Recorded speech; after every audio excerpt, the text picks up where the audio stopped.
After binding the heartthrob system, I was required to pursue the dungeon boss. At first, I wanted to refuse. After the system noticed my hesitation, it immediately issued an ultimatum.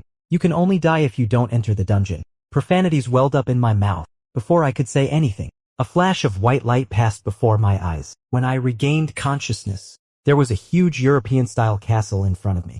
The door was wide open, and withered leaves were scattered all over the ground. When people stepped on them, they made a creaking sound, as if they were stepping on bones instead of leaves. As soon as I stepped inside, the rusty door instantly looked brand new. Suddenly, a strong wind blew, and the extremely heavy iron gate slowly closed. Moreover, the whole castle seemed to come alive.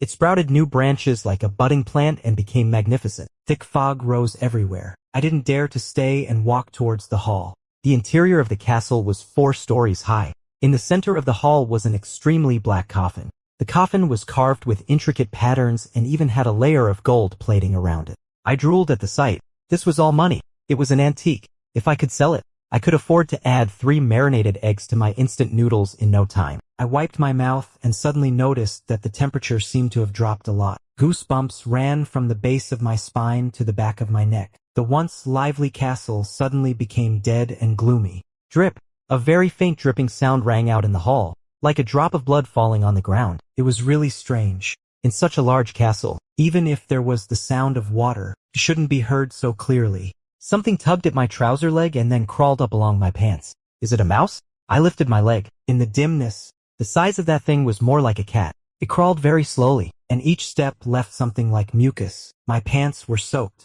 Kitten, don't be too naughty. I bent down and wanted to pick it up. The wind blew the curtains billowing, and a flash of lightning streaked across. It illuminated me and also the thing that was looking me in the eye. It was a baby with long and thin limbs, like a blood-drained mummy. It grinned at me, with its bright red tongue dragging on the ground. There was a white bandage wrapped around its neck. It seemed a bit uncomfortable. After firmly gripping my waist with its legs, its shriveled hands held its head and gave a hard tug. Pop! Like pulling out a radish. A head was pulled out. The bandage was quickly stained red.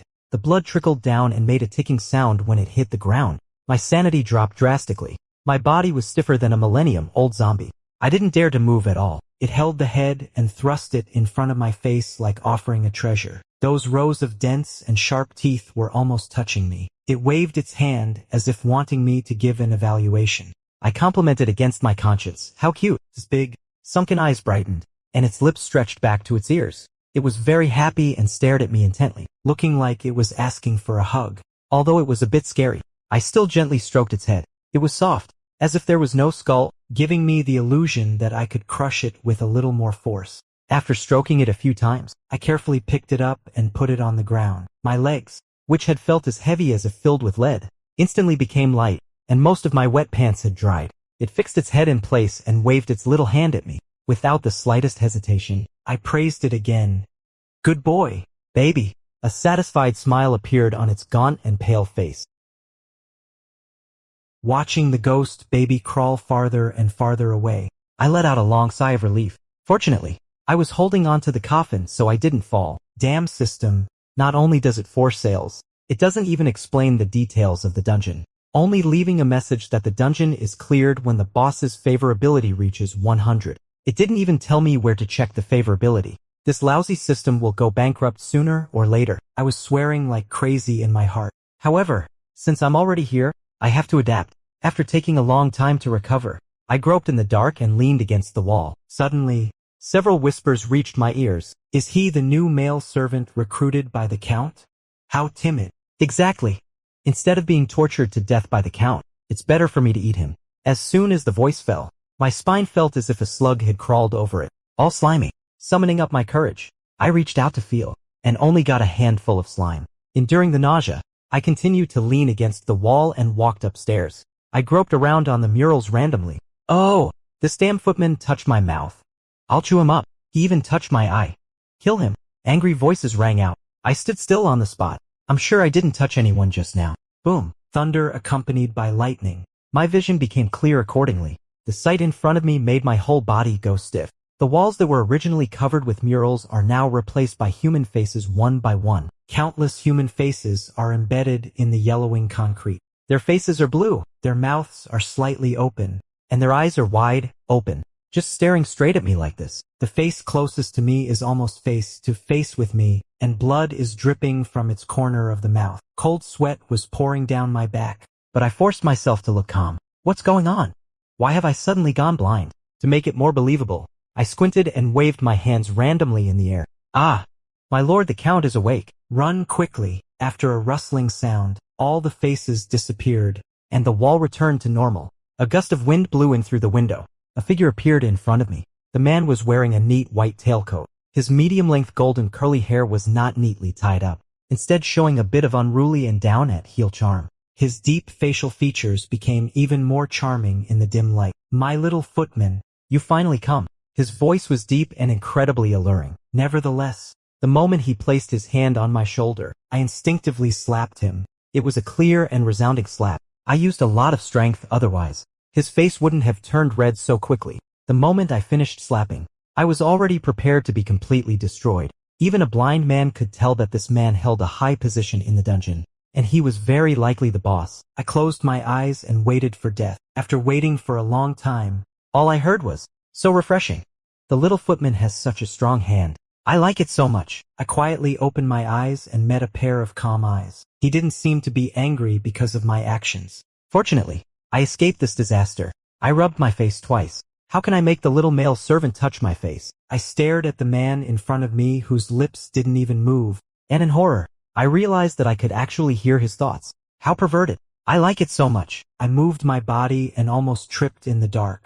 The Count glanced at me and snapped his fingers. All the extinguished candles were lit, and the entire hall suddenly brightened up. My reflection was reflected on the nearest glass window. Somehow, my clothes had been changed into a male servant's outfit, and there was a bell tied around my neck. The skirt barely covered my hips. What the hell?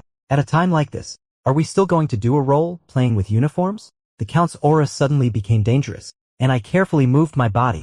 The bell made a clear ringing sound. I felt inexplicably ashamed, and my face uncontrollably flushed red. The Count let out a soft laugh, took off his white gloves, and lifted my chin with his index finger. What an alluring little cake. His smile was so charming that one couldn't help but be immersed in it. If it weren't for the hint of cruelty that flashed across his eyes, I would really have been seduced by his looks. I steadied my mind, folded my hands in front of my chest, and bowed, saying, "Your Excellency the noble Count, is there anything I can do for you?" Those deep blue eyes fixed on me with great interest, and his bright red tongue slid across his sharp teeth. "Then I'll have a little of your blood." His smile was very gentle, but the next second I heard his inner thoughts. "Let's turn the young footman into a mummy later. It must be beautiful." I knew he wasn't joking, and my heart was in my throat. No, I can't die. I crouched down and tried to run. A pair of big hands grabbed my waist and lifted me up. I swallowed my saliva and whispered a suggestion. "My lord the Count, why don't you start drinking from the neck? Just think of it as being bitten by a dog." The lace fabric rubbed my waist skin red, and I wriggled uncomfortably. The shirt moved up with the movement, revealing most of my abdomen. In the dim light, I saw the Count's Adam's apple bob up and down a few times. Then his gaze fell on my inner thigh, and he laughed softly, saying, "I found a place where the blood tastes even better. Little cake, shall we give it a try?" Saying that, he reached his bloodless hand under my skirt. I made a prompt decision and kicked him in the crotch. Whether human or ghost, anyone would fall to the ground after this kick. Pity that my leg was caught before it could land. His cold palm stroked my calf intermittently. This action was too ambiguous. I held back my anger and whispered, "My lord the Count, it's not spring now." He hung his head as if in deep thought, and my reflection was mirrored in his two bright blue eyes. "Call me Lucas." As he spoke, he tightened his grip, the force so strong that it almost crushed my bones. I gasped in pain and gritted my teeth to squeeze out two words, "Lucas." We were very close, and a faint woody perfume scent wafted from his body. It was the same smell as on the coffin, a stench of the dead. I rubbed my swollen calf and complained, "The vampire Count, the system really knows how to play. Fortunately, I have the everyone loves me buff.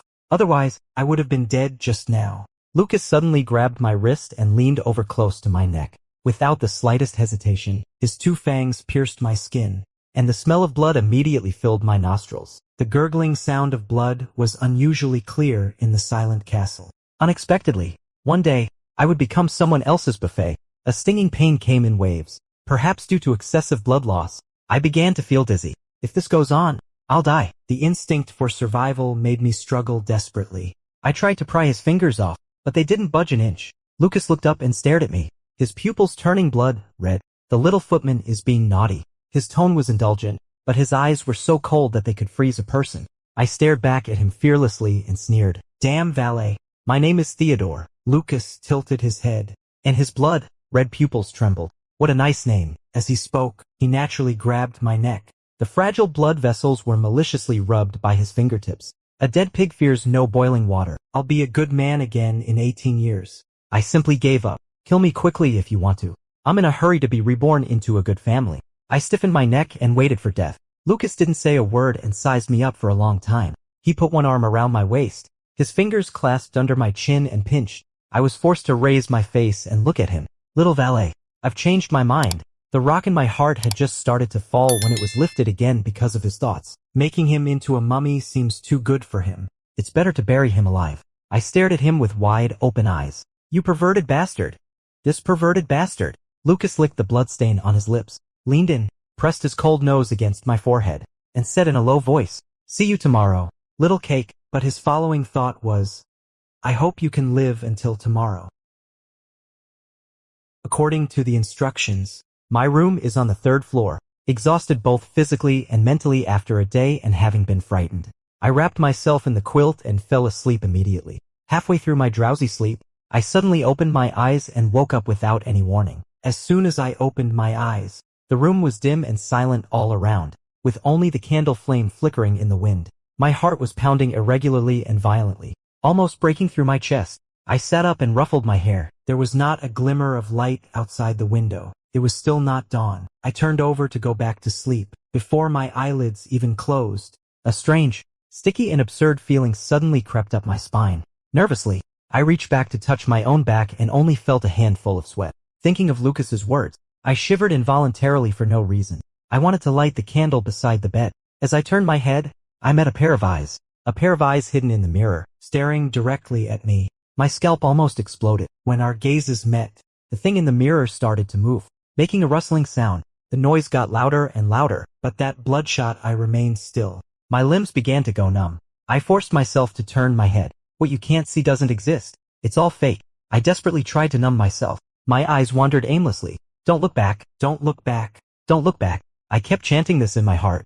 I have to escape. Escape. My eyes opened wider and wider, and the tears kept streaming. I felt my eye sockets being stretched to the limit, almost exceeding the human limit. It hurt so much. So much. Stop, stop. My eyeballs bulged out and were covered with bloodshot. Just like that I suddenly realized that something was getting more and more wrong with me. My hands were holding my head and slowly turning it around. Out of control. Like twisting a watermelon with my own head. I got goosebumps all over my back. My head shifted inch by inch, and I was forced to turn back, in an inhumane posture. My body still maintained the original posture, and my arm twisted my head and turned it 180 degrees. That I was gone.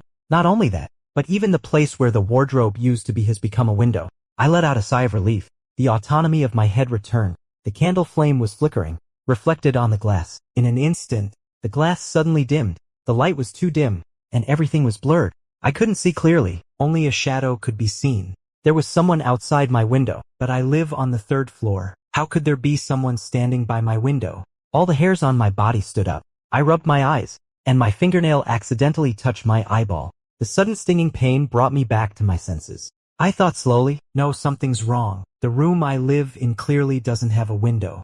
The moment this thought popped into my mind, bang, a short and hasty sound rang out, and my taut nerve snapped. I suddenly opened my eyes and sprang up as if I'd been punched. My head hit something, and it made a dull thud when it fell to the ground. A blinding white light hit me. My scattered vision gradually focused. Lucas' cold and pale face appeared in front of me. He raised the corners of his mouth and smiled cheerfully. Good morning, little cake. My hand reacted before my brain, and I punched straight at his face. Lucas dodged to the side, clicked his tongue twice, pinched my ear and sighed softly. Congratulations, you passed the test. Test? So, was everything that happened last night a test? My fists tightened, but I dared not speak out in anger. I turned my stiff neck and only then realized that I was actually lying in a coffin. How did I end up lying here? Lucas seemed to have read my mind and lifted one corner of his lips, showing his canine teeth. You've been lying here all along. The culprit in front of me grinned smugly. Welcome to join us. As his voice faded, a group of monsters suddenly emerged from the wall.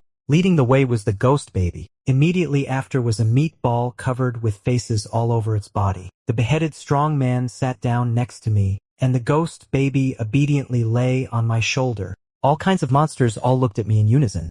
Their eyes were surprisingly clear and even a bit stupid. Compared with them, I seemed more like a bad guy bullying kids. Lucas changed into a black suit today. Standing in the middle of the hall, he cleared his throat authoritatively and said, "From now on, Theodore will be a member of our castle. Let's give him a round of applause." This inexplicable welcome ceremony was so awkward that I wished I could find a hole to hide in. The sparse applause soon merged into a continuous sound, so loud that it almost deafened me, especially the ghost baby lying beside my ear. Its bony little hands clapped incredibly loudly. I tapped its head, and its big, stupidly cute eyes blinked. "I'll call you Noah from now on." The Noah with the meaning of joy. It was stunned for a moment. Its pupils contracted excitedly, and it held my face and gave me a smooch. Wet saliva smeared all over my face. I smiled and wiped it off. When I lowered my head, I was startled by the monsters suddenly surrounding my feet. I could see the eagerness in their eyes. "They don't have names. Probably they want you to name them," Lucas explained. I was stunned and couldn't say the words of refusal. I hung my head and began to accept my fate. All my brain cells were used for naming. It wasn't until afternoon, when my throat was parched, that it finally ended. Lucas kindly handed me a glass of water. "Theodore, you've worked hard." His smile was much more sincere than before, brightly dazzling. The words of gratitude welled up to my lips but were blocked by his inner thoughts. "Hey, my little cake is back. I must enjoy it well tonight." That night, I was forced to move next door to Lucas. In the middle of the night, I tossed and turned in bed, not because of fear but because of annoyance. I only wished I had garlic by my side. Otherwise, I would definitely poison Lucas. This chatterbox. He didn't sleep at night, lying in the coffin. His inner thoughts buzzed in my ears like pouring out beans. "Yeah, the little cake is next door to me. I really want to go and see him. I'm so thirsty. I really want to drink blood. Will the little cake miss me? Will he? Will he?" I covered my head, and my temples couldn't help throbbing. Finally, after he repeated, "Will you?" for the 280th time, I exploded. New and old grudges welled up in my heart. Frowning, I roared, "Shut up." There was a moment of silence next door. Then it rang again. "Are you talking to me?" "The little cake is talking to me, even when angry. It's so cute. There's no hope." I sighed with emotion at the power of the heartthrob system. The dungeon boss has become a clingy person. I hid in the quilt, and a cold breath crept into the soles of my feet. My abdomen suddenly sank. Then a head popped out from under the quilt. A few sparse hairs stood up excitedly after seeing me. I shivered in fright. After seeing who it was, I let out a sigh. "Noah, I think it's very impolite to crawl into someone else's bed in the middle of the night. What do you think?" It didn't understand and blinked its eyes. The male servant's outfit was soaked in blood, and I just couldn't take it off. It was like it had grown on me. I frowned uncomfortably. Noah tried to climb onto my shoulder, but was picked up by a suddenly appeared big hand. "I haven't even been in his bed yet. You brat," Lucas complained rather unhappily. Before I could react, he grabbed Noah by the arm and threw him out of the window. My pupils dilated in shock, and I blurted out a swear word. I quickly leaned over the window to check the situation. Noah was still falling, not only not scared but even a little excited. Lucas sidled up to me, lowered his head, and muttered, "That brat loves this game the most. He begged me for ages before, and I never agreed. He's getting lucky today." I suddenly turned my head and stared with wide open eyes. I was speechless. The lace fabric, soaked through, clung to my waist. When the wind blew, it was actually a bit cold. I shivered. Looking up, I saw Lucas suddenly lean down towards me and whisper, "You're so beautiful, Theodore." I grabbed the hem of my skirt and squirmed uncomfortably. This stupid dress is so tight that I feel like my waist is about to be broken. Lucas suddenly stroked my back twice, and a feeling of intense heat made me almost melt. The feeling of dampness receded under his touch, and the skin on my waist became dry again. Lucas's fingers gently slid across my collarbone and tinkled the bell. The clear tinkling sound rang out together with his request. "Little cake, may I kiss you?" His two sharp fangs glistened. He really knows how to be ambiguous by referring to drinking my blood as a kiss. I sized him up and down. This was the first time I had carefully observed him since I got out of the test dream. His appearance and figure were about the same, but his personality was different. For example, the one in the dream wouldn't be so gentlemanly. The warm yellow light shone on his fair skin, and his eyes rippled like they were filled with water. He patiently waited for my reply. I couldn't refuse him either emotionally or rationally. I tilted my head and offered my neck to his lips. Drink. Lucas held my chin, and I was forced to raise my face. He lowered his head, his cold nose touching my skin, and the smell of his perfume lingered around me. I couldn't see his expression clearly. All I knew was that his sharp canines were gently rubbing against my blood vessels. My heart was left in suspense, until there was an extremely faint popping sound, and my skin was cut. It hurts, even more painful than getting a needle prick. Instinctively, I tried to step back, but my body didn't move an inch. Lucas firmly pressed his hands on my shoulders like a pair of iron clamps. I turned my head away, and those blood-red eyes were staring fixedly at me. The ferocity in his eyes was almost bursting out. A number flashed across the center of his left blood-stained fang. 90. I wanted to take a closer look when Lucas suddenly stood up and licked his lips with an air of unfulfilled desire. It's so sweet. The weak look of the little cake is so alluring. Theodore, can I sleep with you tonight? I was thinking about the meaning of 90 and didn't catch his question clearly. I just nodded absent-mindedly. I can sleep with the little cake. After my ears were filled with this wild and lecherous laugh, I finally realized what I had agreed to. I pinched the bridge of my nose, feeling a bit of a headache. Where's the vampire count who was so imposing just now?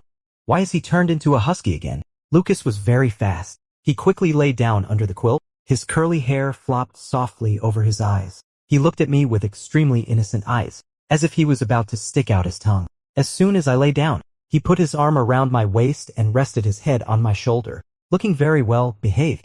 Is this idiot actually the boss of the dungeon? It's simply outrageous. With his cool lips giving a peck on my cheek, Lucas curved his eyes and said, "Good night, Theodore." Soon, the breathing sound behind me gradually became steady. I lay on my side and thought, 90 should be the favorability rating the system mentioned. To have reached 90 already, this boss is so easy to court. Thinking again that the favorability rating was set on his teeth, I was speechless. My eyelids gradually grew heavy. I yawned and prepared to go to sleep. Out of the corner of my eye, I caught sight of Lucas beside me waking up at some unknown time. He stared at me expressionlessly. In the dim light, his eyes glowed faintly. Startled, I rubbed my arms and asked, "What's wrong?" I love seeing the terrified look in the little servant boy's eyes the most. Suddenly, a strange smile appeared on his face. The moonlight shone in. His pupil color slowly turned red, with bloodshot veins climbing up, and his eyeballs almost bursting. It was exactly the same as the eyes in the mirror that day.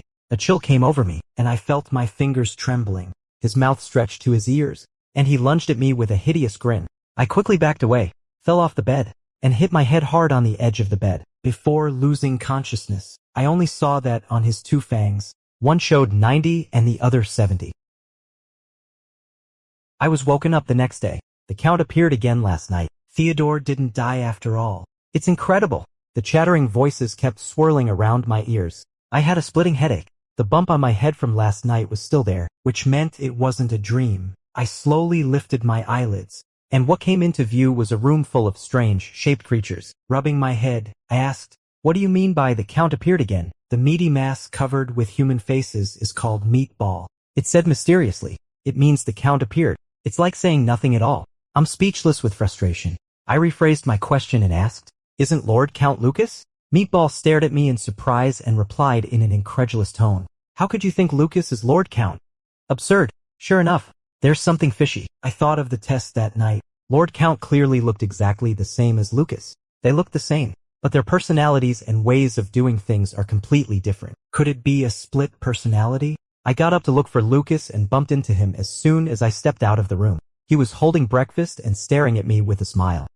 His pair of blue eyes looked extremely gentle in the sunlight, without a single bit of impurity. "Yeah, the little cake is looking at me," I recalled suspiciously. During our first encounter, his inner thoughts seemed even more cruel and bloody. He either wanted to turn me into a mummy or bury me alive. Now he acts coquettishly and cutely at every turn. Apart from having a split personality, I can't think of a second reason.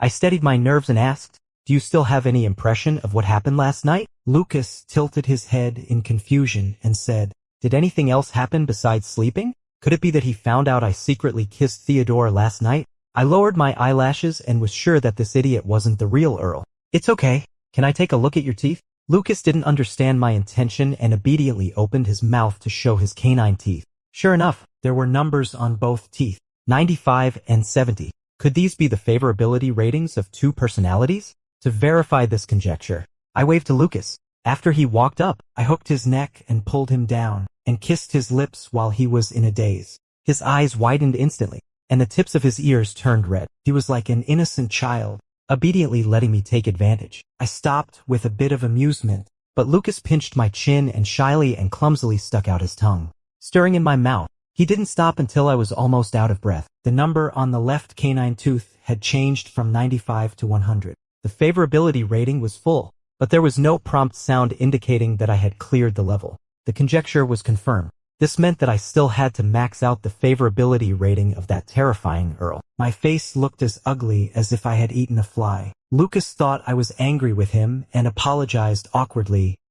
"Sorry, Theodore. I shouldn't have stuck out my tongue." There was no trace of the domineering of a vampire count in these words. Instead, he was like a loyal dog, stupid and naive. I patted him on the arm and said, "I'm not angry." Lucas stole several furtive glances at me. After confirming that I was really not angry, he let out a sigh of relief and invited me to have breakfast with him. I was preoccupied all morning. Now it can be confirmed that the Count appears at night and his mood is unpredictable. He is a madman. How can I attract a madman? A cold wind was blowing, and the moon was as cold as water. I tossed and turned in bed, and my nerves were always on edge. The scariest thing in the world is not ghosts, but the unknown. I'm sure the Count will come to me tonight, but I'm not sure how he will appear. "Can't you sleep?" "Yeah." As soon as I replied, I was stunned. I sat up suddenly and looked around. There was no one else in the room. The voice continued, "Are you afraid?" I didn't reply. I got up and searched every corner of the room. The curtains suddenly began to shake violently. Frowning, I pulled the curtains all the way to the end. It was empty. There was nothing there. I turned around, and out of the corner of my eye, I caught a glimpse of my back in the mirror. I saw a scene that I would never forget for the rest of my life. A human skin was tightly attached to my back. It was a thin layer, with distorted facial features that were indistinguishable. Only those bloodshot eyes always showed malice. I composed myself and summoned up the courage to tear off that layer of skin. The human skin fluttered in the wind, and after falling to the ground, it inflated like a balloon and turned into a human figure. Lucas, or rather, the Count. The Count was wearing the white tailcoat he wore when we first met, and stared at me with great interest. "Little footman, aren't you afraid of me?" I examined his face and spat out 2 words, "No." The Count's smile deepened, and his fingertips slid across my eyelashes. "You're much more interesting than them." He bared his fangs and rubbed against my ear.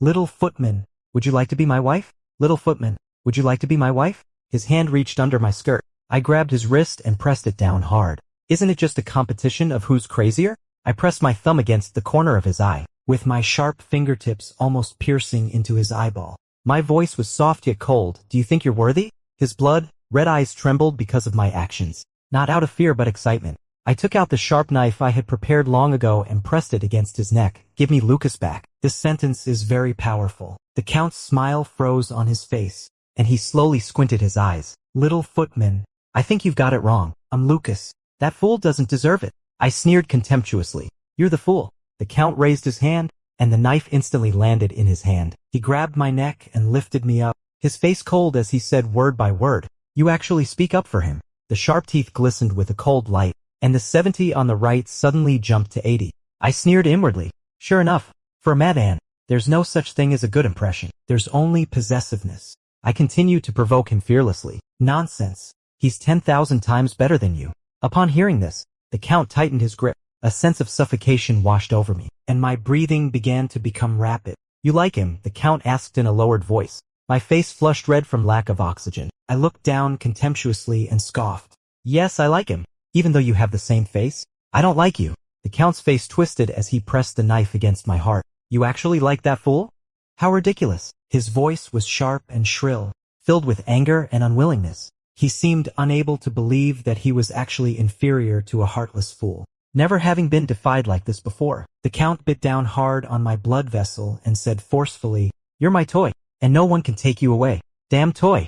I'm not anyone's possession." I suppressed the anger that was about to burst out and kicked him in the chest. The sudden movement made him stagger a few steps. Taking advantage of this opportunity, I broke free from his grasp, rolled on the ground while bending over, then turned around and rammed my knee hard into his abdomen, kicking him to the ground and pressing my elbow firmly on his neck. The veins on the Count's forehead were bulging, although he was clearly in great pain. The curve of his lips grew wider and his pupils sparkled with excitement. I grabbed his chin and forced him to open his mouth. 2 fangs were exposed. The Count squinted his eyes and stuck out his bright red tongue to lick the base of my thumb. Little footman, do you like it, like your grandpa? I pressed my elbow down a bit harder. I could hear the faint cracking sound from his neck bones. The hoarse gasping sound from his throat pleased me, even though his face was purplish red from being strangled. The Count still smiled. He held a sharp knife in one hand and pointed it at me, preventing me from getting closer. The numbers on his teeth were covered by blood foam,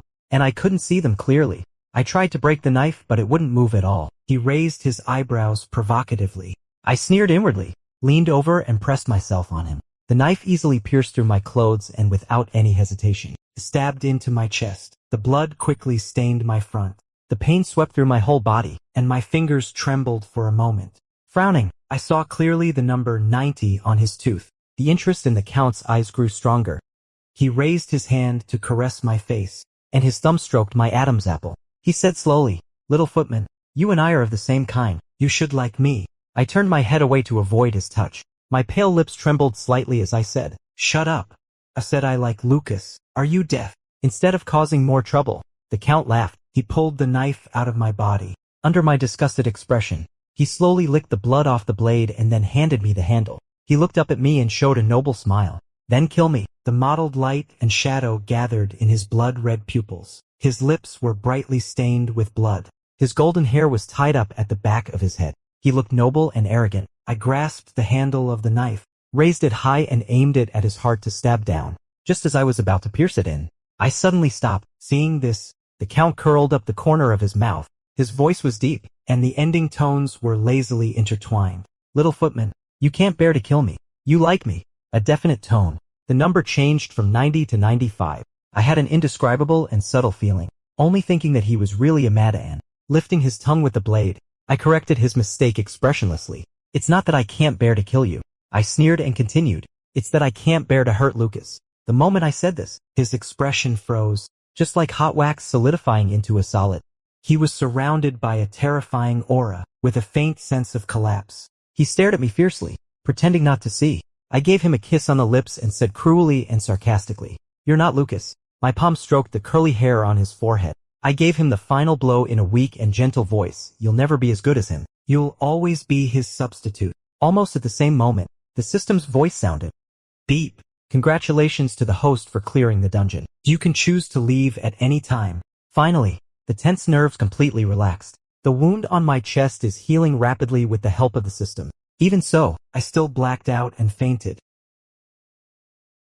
After waking up, I didn't choose to leave immediately. After clearing the dungeon, everything in the castle returned to normal, and all the monsters turned into human forms. Noah changed from a skinny ghost baby to a chubby little boy. Meatball also turned into a talkative strong man. Since that day, the Count has never appeared again. It is said that he was hit hard and refused to come out no matter how they called him. Lucas still looked happy all the time and sneaked into my room every now and then to ask for hugs. Obviously a soft and cute man usually, but in bed he was like a different person, very domineeringly holding me in his arms, and I became his human-shaped pillow. Every time I wanted to refuse, he would pout and act coquettishly with that innocent face. I softened my heart and could only let him do as he pleased. Time passed slowly. On the day I decided to leave, I made a piece of clothing for Noah. Apart from being a bit ugly and seriously ill-fitting, it was good in terms of keeping warm. Noah rolled up the wide sleeves. Just as he managed to roll up one with difficulty, the other slipped down his arm again. I wanted to help, but was discouraged by his serious and determined expression insisting on doing it himself. He pursed his lips, quietly squatted on the ground, hanging his head and struggling with the sleeves. He kept failing but kept trying. I sighed, looked down at the angry Noah, and somehow felt a little tired. Where did such a strong competitive spirit come from at such a young age? "Come here, I'll help you." I waved to him. The little chubby boy seemed to be stunned for a moment, and then happily leaned over. I helped him get dressed, stroked his head and smiled, saying, Noah, be happy all the time." He smiled along with me, and his round eyes curved into crescent moons. Lucas seemed to have guessed that I was going to leave. He stood there listlessly like a wooden stake. Last night, he pleaded with me pitifully not to go, rubbing his face against my chin and saying, "Little cake, please don't go, okay?" I was silent for a while and then shook my head. He saw my determination and didn't try to persuade me to stay anymore. He just tightened his hand around my waist. All good things must come to an end. I walked up to Lucas, took his hand and gently shook it. I'll come to see you guys if I have a chance. His dim eyes immediately sparkled. Lucas raised the corners of his mouth and nodded vigorously, saying, I'll wait for you. We'll wait for you. I raised my head and kissed him on the face, and then hugged everyone one by one. Although I was extremely nervous during the first few days here, I'm still very happy. Let's go, I said to the system in my mind. Received the host's request, leaving the instance in 5 seconds. I turned around and scanned everyone in the castle. My gaze finally rested on Lucas. I smiled faintly and waved, saying, Goodbye, Lucas. Goodbye, Lord Earl. Those pair of deep blue eyes instantly turned red. The owner of the blood, red eyes also curved his lips and softly said, Goodbye, little footman. The castle dungeon instance has been closed. The next dungeon instance is being loaded.